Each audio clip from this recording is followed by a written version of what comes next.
live. Okay. If I can find it. All right, y'all. So we're live on the webcam supposedly, and I say that loosely because we've tried this about 5 times. So here we are. So I'm Jonathan, and I own Unsprung Upholstery, and this is our RVA Sew It All group, and it's all about anybody that sews anything. I mean, if you sew brick together, come on. So our special guest today is Laszlo from Laszlo's Leather, and he does fabulous things. So he's going to tell us all about his sewing journey and all like that. So first thing I want to know is, and they all want to know too, how did you get interested in sewing to begin with?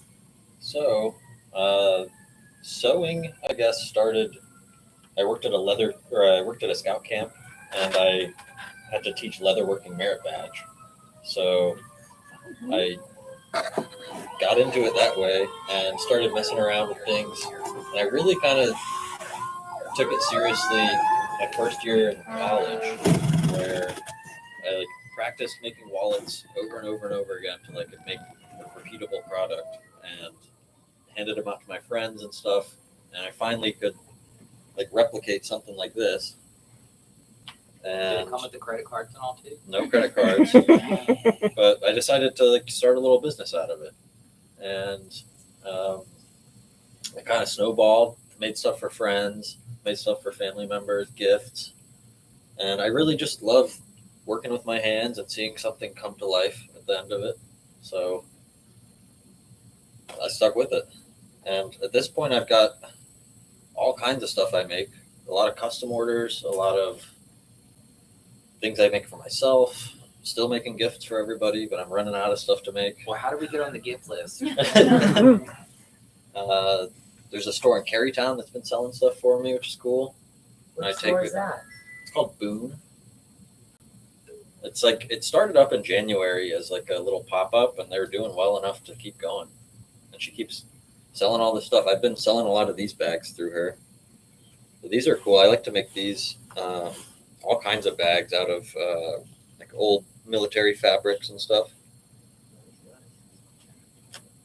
It's got a cool bottom. Hardware, pockets inside. So I guess I'll show that to the camera, and then we can pass it around. What does something like that sell for? She sells these for $380, and then I get 60%. It's like 200 something, 220 something. Very cool. Is that a crowbar on the back of that? Crowbar is in there. You never know. You Might need a burglary crowbar. tool? You never know. It says a burglary Apparently he tool was in my bag. camper. Put the camper in that. Do you buy the bags like at Goodwill, or where do you get them? A lot of them on eBay, a lot of them at antique stores or Facebook Marketplace. I find stuff. Sometimes I can find them I got 3 for $45 the other day, but sometimes I'll pay up to $100 for a cool one on eBay, depending on what's printed on it or what's written on it. But those are cool. I made a bunch of different kinds of bags, not just that style. And I did a big market in Philadelphia, and it was a huge hit. I sold almost everything I brought. Wow. It's awesome. But they're all kind of unique, which is cool. I'm giving a new life to these old bags. Cosmetic surgeon. These are cool too. These are a little toiletry kit. It's sewn inside out. So that's the construction. That's once it's flipped. That's the flat pattern. So it kind of folds together. The zippers on these long ends. Then those ends, and then those ends. I'll pass these around too.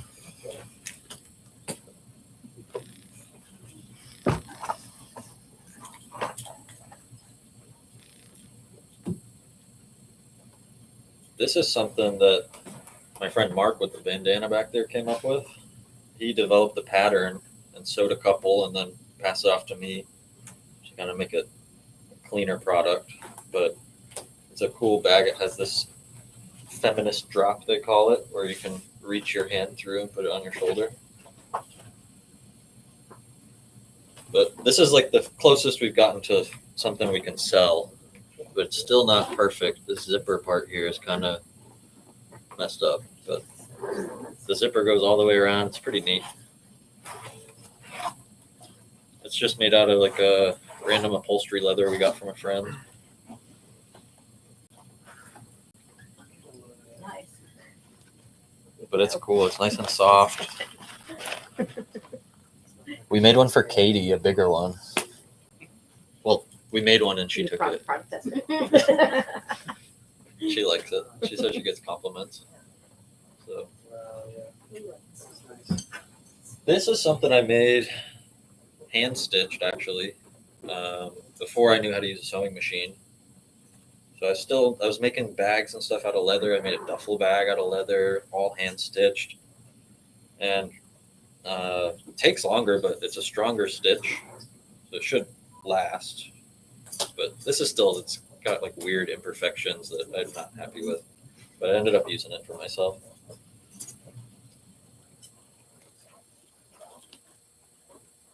I guess I could talk about my sewing machine journey. It started at a tactical gear company I worked at locally. We were making bulletproof vests and pouches and military like slings and stuff.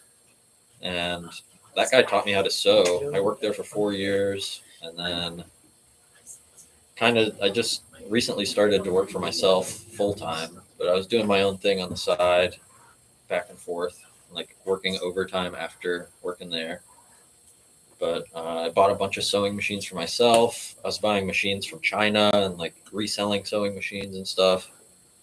I got really into it, and I have a pretty decent shop set up now with a flatbed sewing machine, a post bed, which has like a post that you sew on. You can put like a sleeve over it or footwear.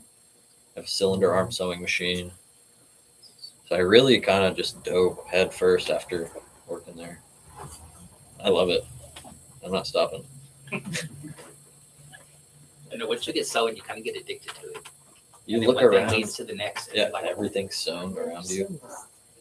It's pretty cool. It gets hard to buy things once you know how to sew. Is there a brand of sewing machine you recommend? I like Juki. It did. Just because it's fun to say. Spanish, they say yuki. See, I like the consos. That's just my thing. Because consos are Chinese and jukis are Japanese, I think. But I prefer a conso. I prefer a singer on top of all of it. But There we go. take what I can get. Yeah, I mean, for the most part, they're all kind of the same. Whatever you can get. So when did you learn to sew? With a sewing machine, I'd say just over 4 years ago. But I had Okay. been hand sewing But things you've been for hand years sewing with the- before that. Yeah, Before that, yeah. I make a lot of wallets Yeah. like that. Those are still all hand sewn. So you like carefully glue stuff together. Working with leather, there's a lot more like little steps you need to take. Where sewing machine, you can just kind of, if everything's prepped and cut right, you can sew whatever you want. But I still hand sew a lot of things. You mean with an awl? I have it looks kind of like a fork. It's called a pricking iron. And you set it up, hammer it, and it makes a line of holes, and you can connect a couple prongs into the next hole to keep the spacing the same and kind of work around. And then there's a 2-prong for turns. So I'll hammer through it and then thread through. It's called a saddle stitch with 2 needles.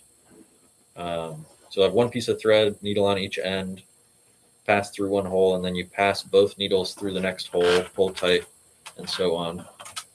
And it's a strong stitch, so if like 1 stitch busts, the whole thing will unravel. Whereas sewing machine does a lock stitch where it has a bobbin thread on the bottom and the top thread. And we've all had like clothes where thread pops and you can pull the whole thing apart. So there's benefits to both. I will say I like using a sewing machine way more because it's quicker. But Oh, yeah. it's kind of cool putting the time into making something hand stitched and knowing it's going to last too.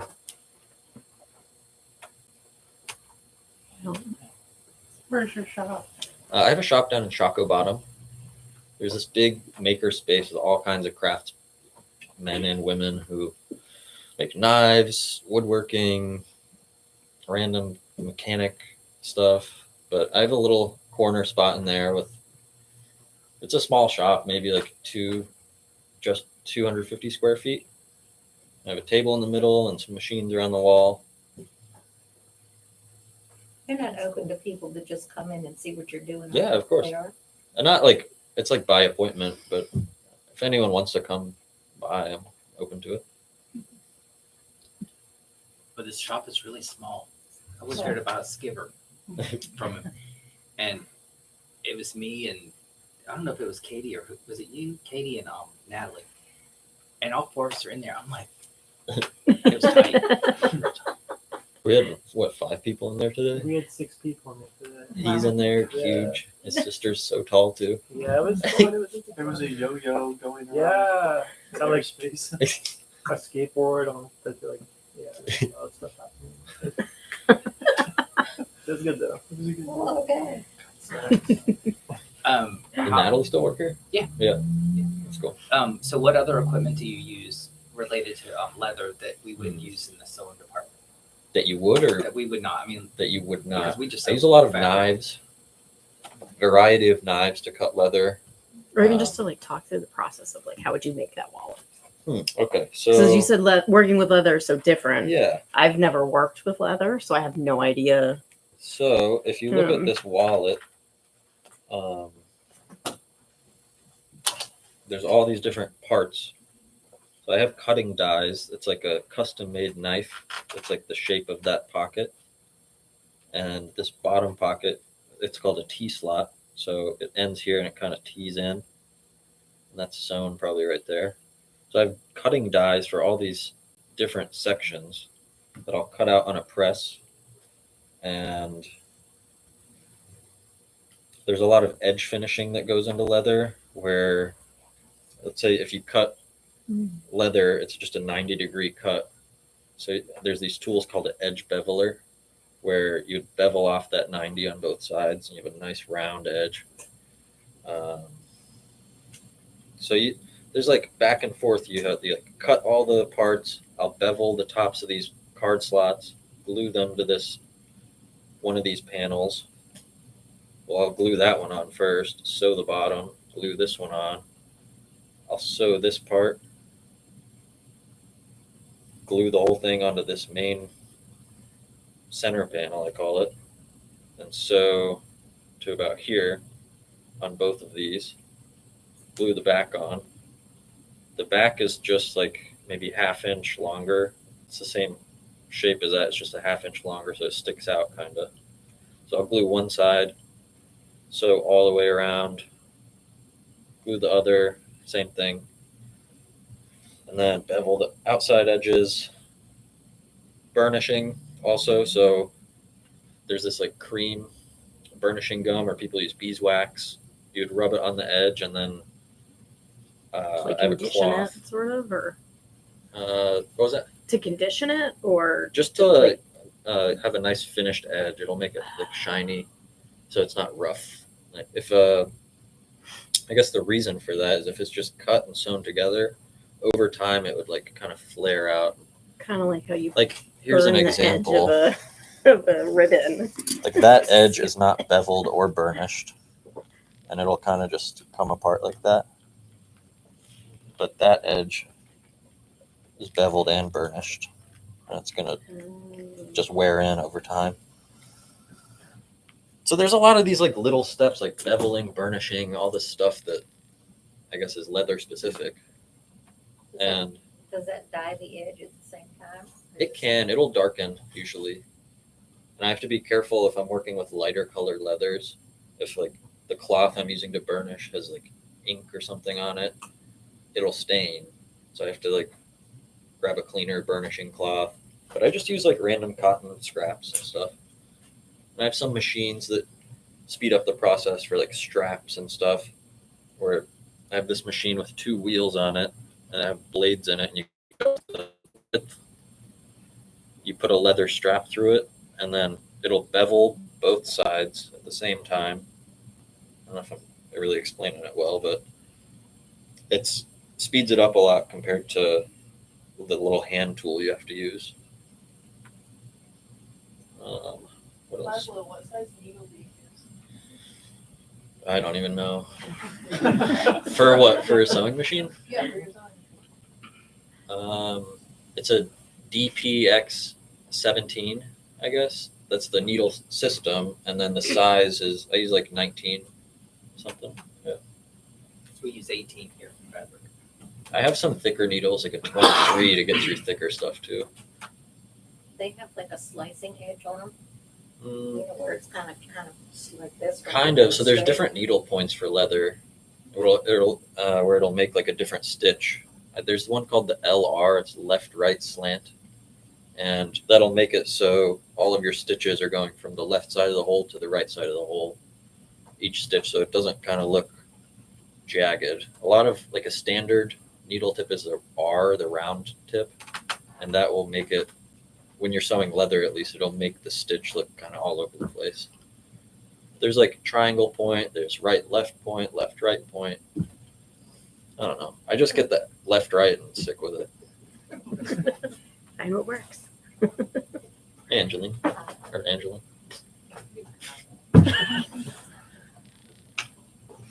So how does the leather that you work with, the thickness of it, compare to like the stuff we're putting on that chair right there?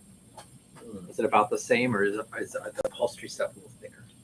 So this is pretty much the same as the leather I used for this bag. Okay. For wallets, I use thicker, maybe twice as thick. I also make other stuff that's not necessarily sewn, or like that's a way thicker leather. How do you make those trays? Yeah, These that's are- cool. These are wet molded, so certain types of leather you can get wet and soak and form, and when it dries out, it'll hold its shape. You might have seen like a gun holster that's molded to look like a gun or something. That's made that way. How long does it take to dry out? Maybe a day or definitely at least a day. Do you use all cow leather? Do you branch out? Cow, horse, buffalo. Horse? Really? Mhm.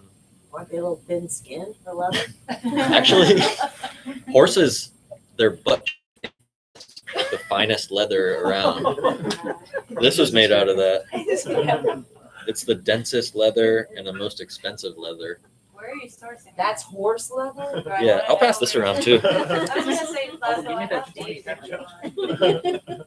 Because he's Is smart. that- These are, I don't know, no, this y'all. is not horse leather, but these are two things that you made. Oh, If you want me Oh, to. yeah, we should yeah. hand those around. Can we pass it around I if you want? emptied them, Yes. so yeah. Yeah, horse butt cheek. But, what, It's also reverse. those are, It's interesting where most hides have like a core Yeah. exterior. On the horse, they flip it. Yeah. So the tough side that gets the polish is like the inside.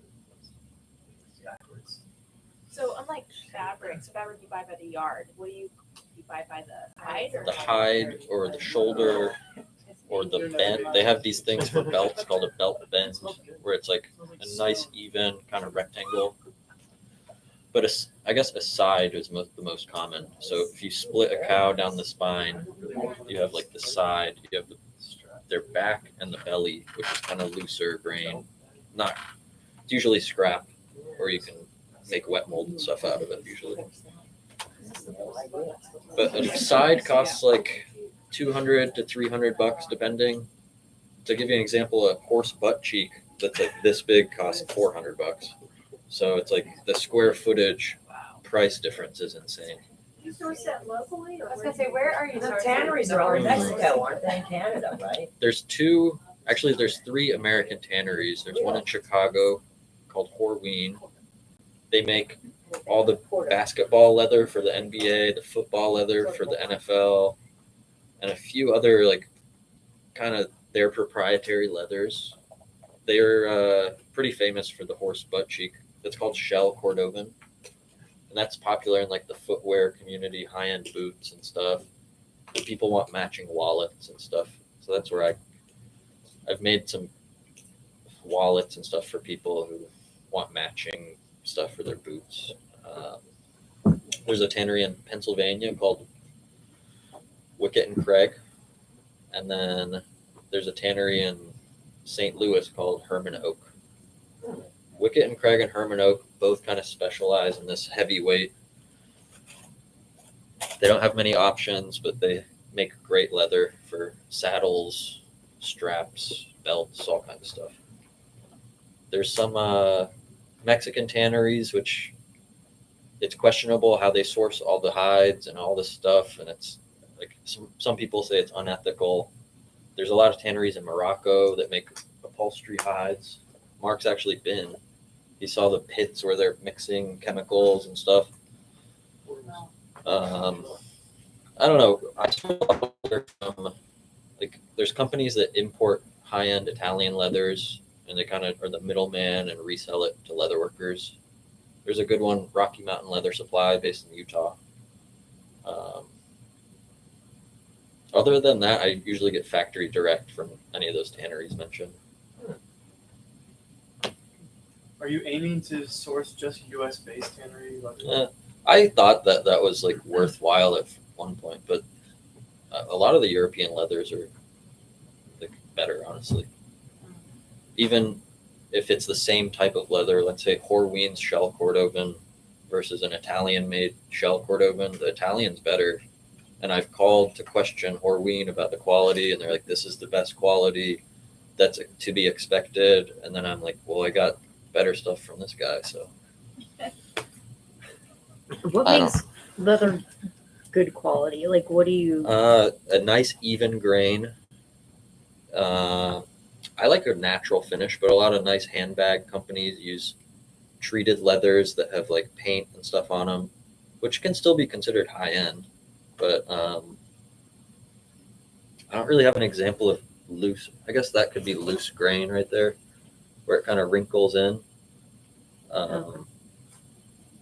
It's not the best, but some nice even grain on the majority of a hide is kind of high end leather. And also the backside can be shaved, or like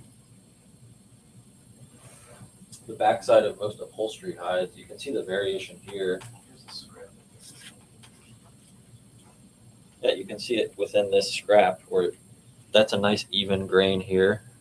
And then there's some loose grain in the back here, where for upholstery, it doesn't matter because that's going to be covered up and stretched around. But if I'm making a bag and it has that kind of variation, it's very obvious. This also, you can see that it's been painted. That's not a natural tan color. But I would consider that to be like higher end than that.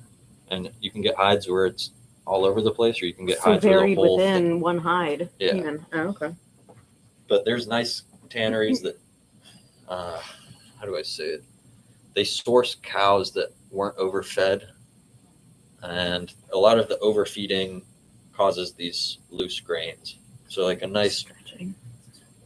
grass-fed cow will have a nice even grain because it lived a smooth life and didn't like get stuffed and killed for its meat like immediately. That explains a lot right here. So in contrast to his work, so when we do leather here, and we after these two chairs are done, we are cutting off leather. We're done with it because I don't know how to deal with it. It's very expensive to buy a full hide. I don't know enough about it to even talk that much about it. So everybody that comes to me and says, "I want leather," you don't, because they're going to start at $1,000 a hide. What? Oh yeah, just even talk about it. And so the hides that we can get for the upholstery industry, we always aim at least 50 square feet of a hide. Well, yeah, that sounds huge, and it is. And I have some I could roll out, but I'm not going to because it's just too much. But it'll cover like the It would whole hang off table, both sides of the all table. the way to here on all sides. How does that work? There's no animal that big. They're big. They're that big. Oh yeah. Yeah, they're huge. I mean, I, And love so- cows. I grew up around them, but I guess I didn't realize they were that big. And the other things that play into that is that, we can't use all the way to the wrist of the cow. Because it's the full. Oh, it's the full. It's the full thing. Okay. And we can't use that far because the further out you go, the thinner it gets. Well, plus, I mean, doing upholstery, just doing a cushion alone, a cushion that's this big, you're going to take up almost a full hide because the pieces are so damn big. Well, there's always an imperfection no matter where you get them from. I mean, it doesn't matter because the cow, I jokingly say, is going to run into the barbed wire on the way to the and poke a hole in it or something. And then they'll patch it on the back and think they're being all cool about it. Well, I look at them things close. So these two chairs, we requested 4 hides because I knew what was going to happen. And it just takes it, and you can't really, for us anyway, because we only know so much, you can't really pattern exactly what is going to be put on this chair to say, okay, lay it out like you do fabric. It's just different. So we're getting away from dealing with leather. We'll do vinyl all day long. Love sewing vinyl myself, but It's Isn't definitely there just an expectation that it's a natural material and there's gonna be, when you're dealing with Variants? people that have money, no, they no. don't care. That'll be perfect. Also the painted leather, that I was just wanting to That scares understand more me. about that. That's scary. Imagine putting that on the chair. Yeah, why, Sounds odd. what is, What's the rub count? I mean, What's I the understand abrasion? possibly the effect, like doing some kind of fashion Oh, it's effect pretty. with painted, but like, is that just to have color consistency? Mhm. Basically, and color offer- correction, Yeah, evenness over the whole hide. not The dyed, hide. but painted. But sometimes it'll last, sometimes it'll flake and crack off. We've all seen like flaked couch cushion or your car seat.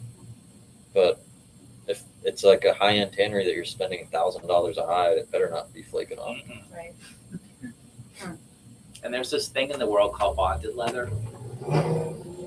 It's on every piece of office chair that has been for years.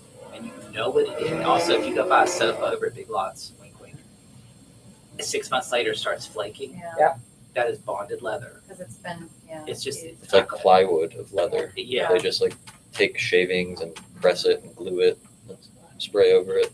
And what I tell people when they're like, well, it's really leather. Well, you know what? The hamburger was a sirloin steak before it was a hamburger. And they're like, oh, this is true. All these terms like genuine leather you've heard, that's a scam. The top, I don't know about solid. But you want to look for full grain leather if you're buying any leather goods, nice handbag or what have you, belt. So genuine leather actually means something. Yeah, specific. it's like it's just how they say like natural ingredients at the grocery store. It's just like a scam to trick the consumer. It's the 3% kind of thing. Yeah, so they would take a full grain hide and split the top thinnest layer off, glue it to something inside.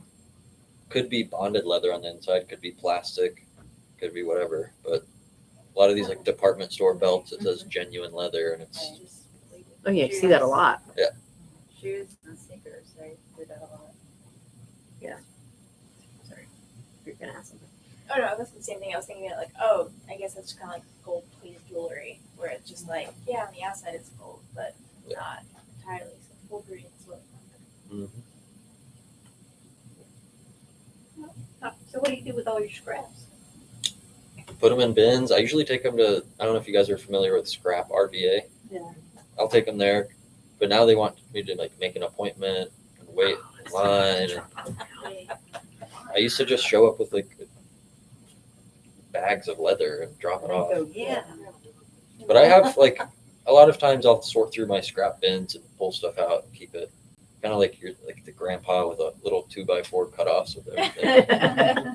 You'll I'll need use it it at one some day. point. Have you ever done watch straps? I've made a couple. They're a real pain in the ass. It's very fine work and a lot can go wrong. And it's really thin leather. You have to glue and fold around.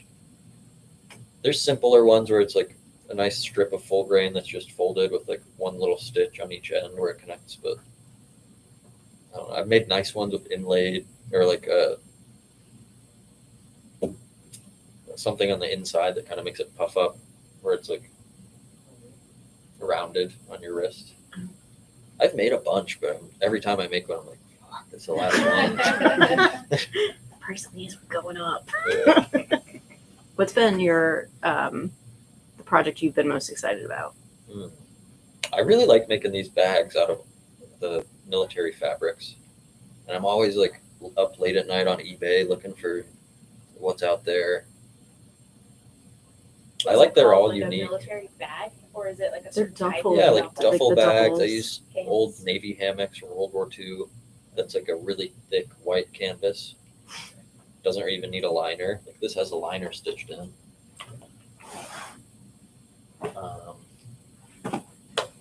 And those usually have like cool grommets on the ends. I can use it on the rim of the bag or something. I don't know if there's anything I'm like excited about. Tell us about the ping pong table net. Oh, He loves what he does. I made a ping pong table net that was like strips of leather spliced and folded into loops and all woven through. It ended up in the Hamptons and someone's like summer that's home cool. ping pong table. But the woodworker reached out to me on Instagram and they were like, "Hey, would you make this net?" The guy knew what he wanted, like the customer knew what he wanted. I know, like I never made something like that before. How much did you charge for the ping pong net? I think like $800, Cool. but it didn't seem like enough after I was finished. So it's like everything. Cause like how thin is what you were working with? The strips were probably 3/4 inch wide, Oh, okay. and then so there were like a bunch of long strips going across, and then maybe like it was like glued and looped on the ends, so like it would pass through the top and bottom and weave through the rest in the center. So I had to make all these little loops and hand stitch one little stitch in each of them, and then weave it all on. I rolled it up and flew it to New York, and I like hand delivered it. Mark was living in New York at the time, so it like made a trip out of it. But So, like the things that you brought, like what's the time that it would take roughly for you to so I make? actually timed that one. That was 3 hours, Oh, okay. start to finish, cutting it and everything. Was that a duffel? That was a duffel. Big duffel bag. This, I thought I timed myself, but I can't remember. But this is somewhere around 3 or 4 hours. So if I leave here with that, I need your card so I can advertise for you. It's almost perfect. I wouldn't even want to sell this one yet until I fix Funny it. idea. I don't know if you guys looked at that thing I pointed out, but that zipper's gonna come apart anytime now. I looked at it, just roll my eyes. Well, why did you make it all the way around, just to be unique? Some kind of like fashion influence. Because we had a long zipper. And if it, so we made the bigger Wasn't it one fair? first. It was like a big kind of catch-all slouchy tote, and it just wasn't sitting well on the shoulder. If this is open, I guess I could show you.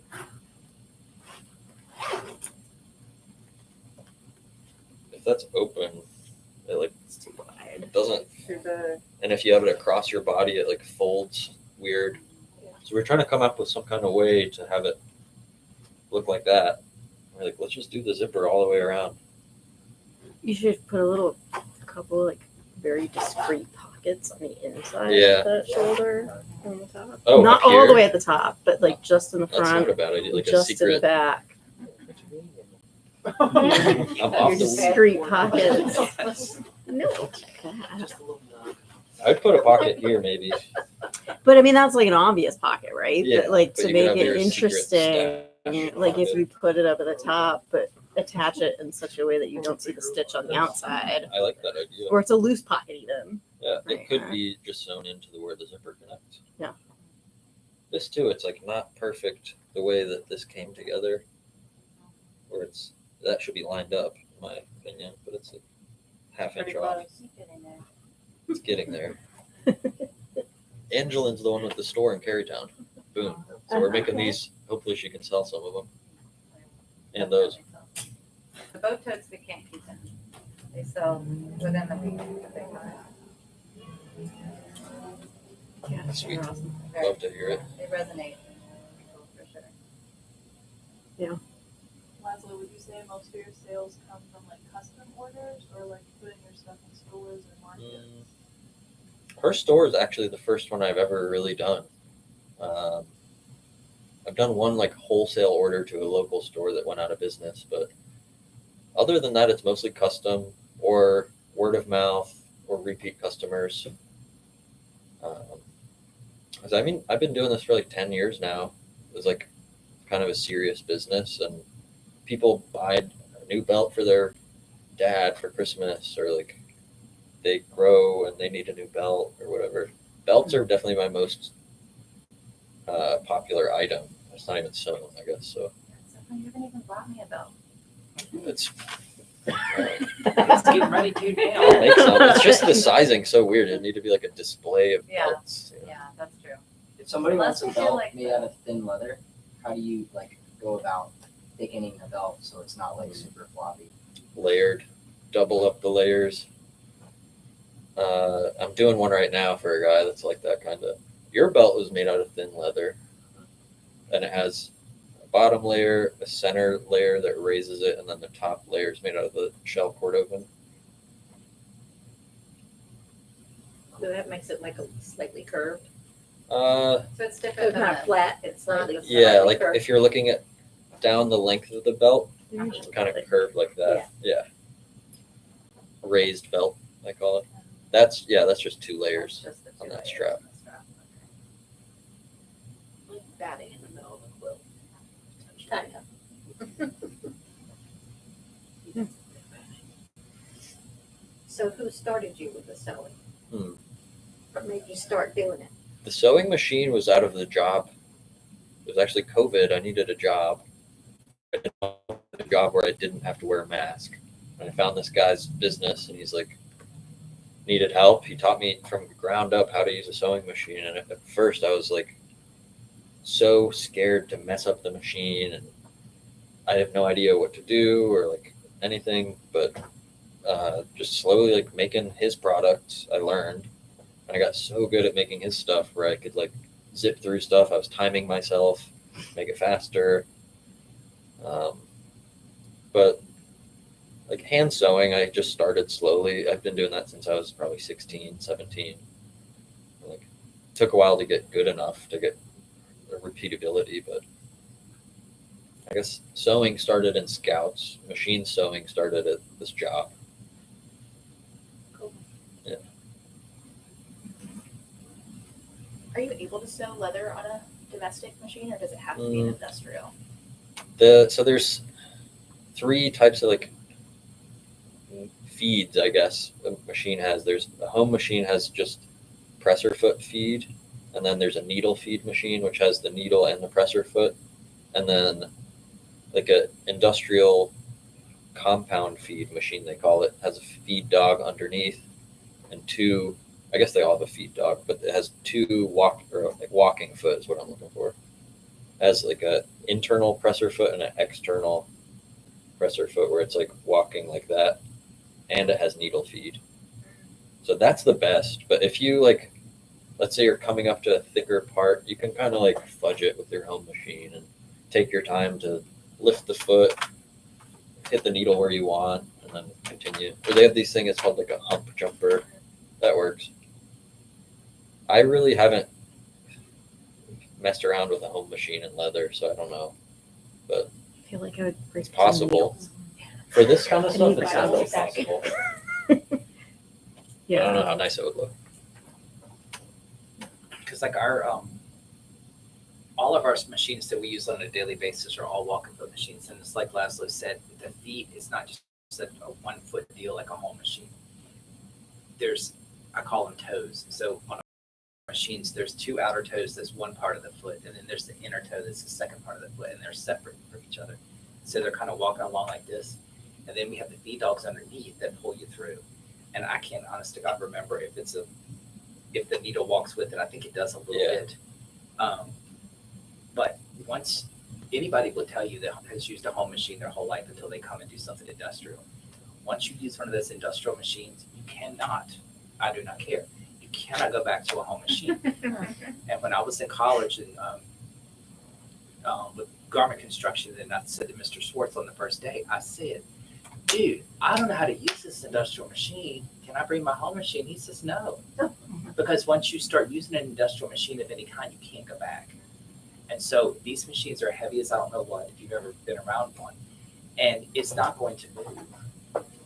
If you're on a home machine, and I'll give you a hunk of this leather, you can take it home and try it on your machine. I mean, it's going to scoot across the table. It's going to happen. I mean, you've got to, it's going to move because it's such a heavy thing that you put through a more likely situation. But anything's worth a try. Also, the knee lift speeds it up so Lord much Jesus, to that lift the little- presser foot. It's like having 3 extra hands. I used to have one of those in my office.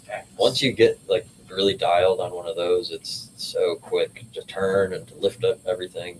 Wait, what is it? What's a knee lift? There's like It's a, like on the machine back there. You go like a this. lever and you can hit with your knee to lift the Oh. presser foot. I didn't know that. Some you use your heel, you can push down. Mhm. There's top it and stuff. Yep. And although the industrial machines are really fast, I mean they are stupid fast. And ours has servo motors on them, so it's a little motor that you don't hear when you turn it on.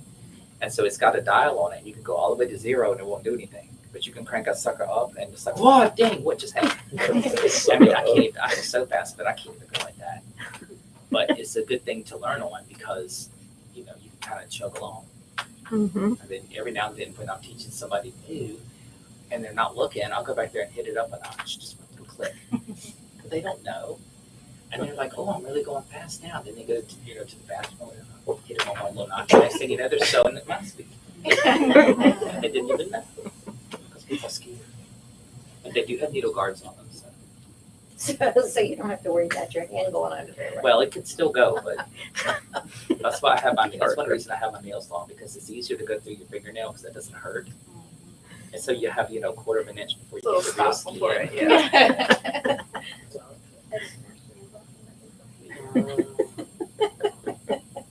Well, thanks, Laszlo. Anybody have any other questions for Laszlo, the leather man?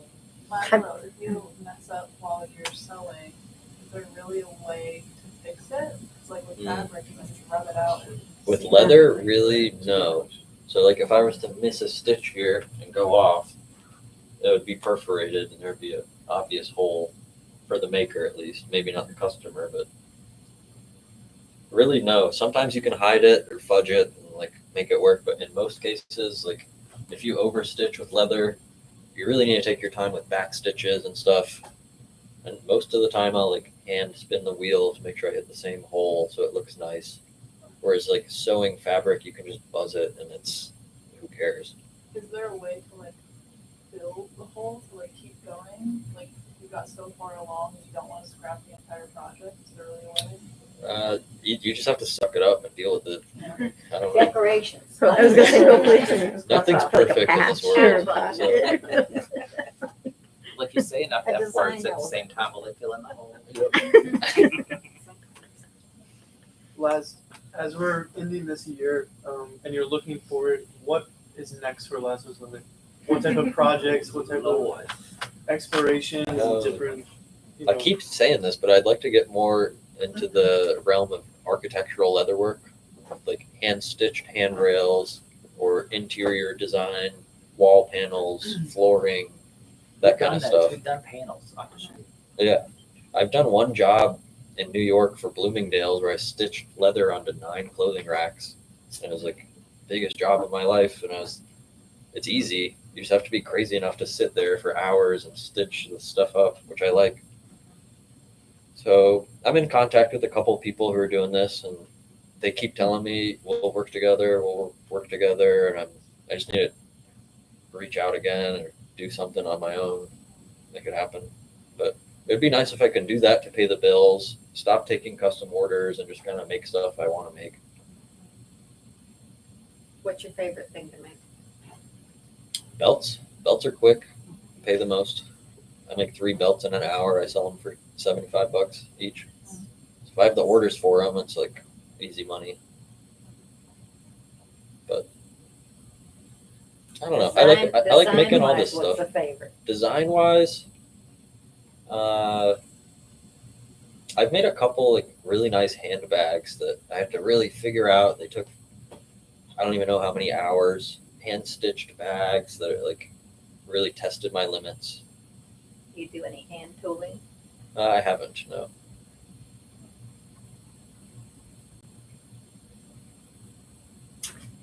Thank you. That's it.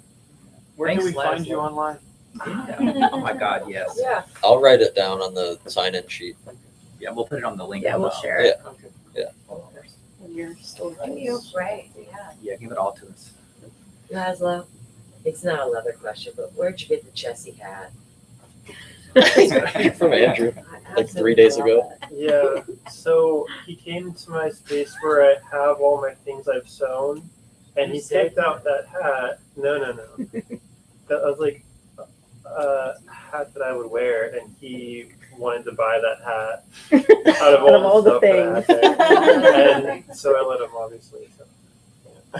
I love it. I'm wearing it every day. So My it's- grandmother worked the railroad. We grew up with all that stuff. We got the cards and the stuffed animals and all that stuff.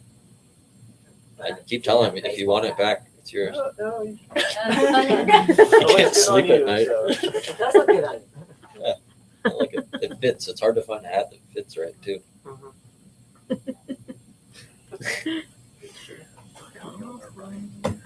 Cool. Thank you so much. Very cool. Thank you. Thanks for all that. We went through the rolling or I just thought of it. Yeah.